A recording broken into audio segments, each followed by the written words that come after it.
अंजलि पढ़ी लिखी और सुशील लड़की थी। उसके पिता ने उसके लिए रिश्ता करने की सोची तो बहुत सारे रिश्ते आए उसके लिए।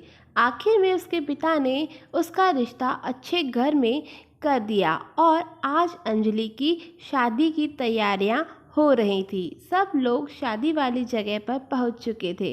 बस बारात आने ही वाली थी। अंजलि के पापा राकेश यहाँ वहाँ देख रहे थे कि कहीं कोई कमी ना रह गई हो और अंजलि की मम्मी भी अपने कामों में लगी हुई है। सब जगह हंसी मजाक का माहौल है। अंजलि पार्लर से आकर एक रूम में बैठी है और उसके साथ उसकी सहेलियां और बहनें बैठी हुई मजाक कर रही हैं। तभी बारात आती है और सभी लड़कियां उठकर बारात देखने लगती हैं। पर कुछ समय बाद दुल्हन बनी अंजलि को कुछ आवाज़ें आने लगती हैं, जैसे कोई किसी से बहस कर रहा हो। थोड़ी देर में आकर अंजलि की एक फ्रेंड बताती है कि अंजलि के ससुराल वालों को डेकोरेशन पसंद नहीं आई और वह लोग 5 लाख कैश और चाहते हैं।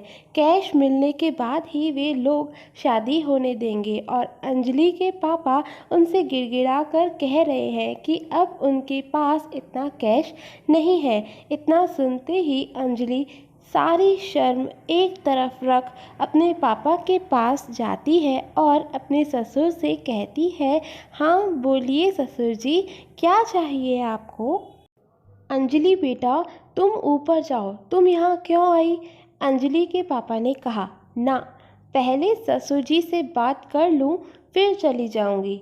अंजलि ने कहा, यह संस्कार दिए हैं आपने अपनी बेटी को? कैसे भरे समाज में सारी शर्म छोड़कर हमसे ऐसे बात कर रही है?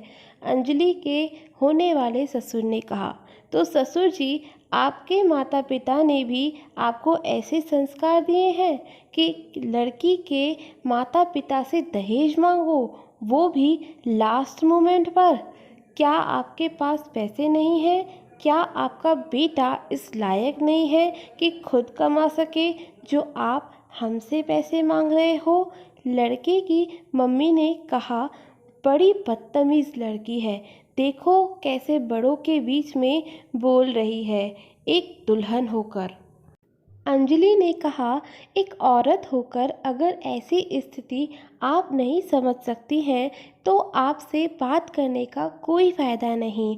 और रही बात दुल्हन होने की, तो कौन सी दुल्हन और कैसी दुल्हन? अब जो आपके सामने खड़ी है वह अंजलि मिश्रा है, ना कि कोई दुल्हन। अंजलि ने बोला, चलो अंजलि छोड़ो, यह सब मुहूर्त निकला जा रहा है। अंजलि के होने वाले पति अनिल ने कहा, तू पागल हो गया है, इस बदतमीज लड़की से शादी करेगा? लड़के के पापा ने कहा, हाँ करूँगा। अगर सही के खिलाफ बोलने वाले को बदतमीज कहा जाता है तो करूँगा बदतमीज लड़की से शादी। शर्म तो हमें आनी चाहिए कि हमारे पास किस चीज़ की कमी है जो हम भीख मांग रहे हैं। सब कुछ तो है हमारे पास। पहले मुझे लगा था जो कैश मिलेगा सही है, पर अब खुद पर कितनी शर्म आ रही है। अभी हमारे यहाँ भी बेटी है, जब उसकी शादी होगी और कोई ऐसा करेगा तो कैसा लगेगा? आपको जो सोचना है सोचो, शादी तो मैं अब अंजलि से ही करूँगा, कम से कम गलत के खिलाफ बोल तो पाएगी। अनिल ने कहा।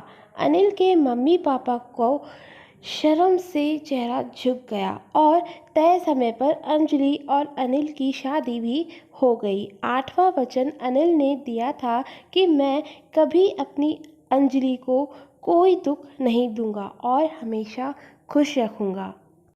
अंजलि और अनिल की बातें सुनकर जितने भी लोग वहाँ पर खड़े थे, सभी ने उनके लिए तालियां बजाई और सभी ने उनको आशीर्वाद दिया। दोस्तों, ऐसी ही और कहानियों के लिए मेरे चैनल को सब्सक्राइब ज़रूर कीजिएगा। Thank you for watching.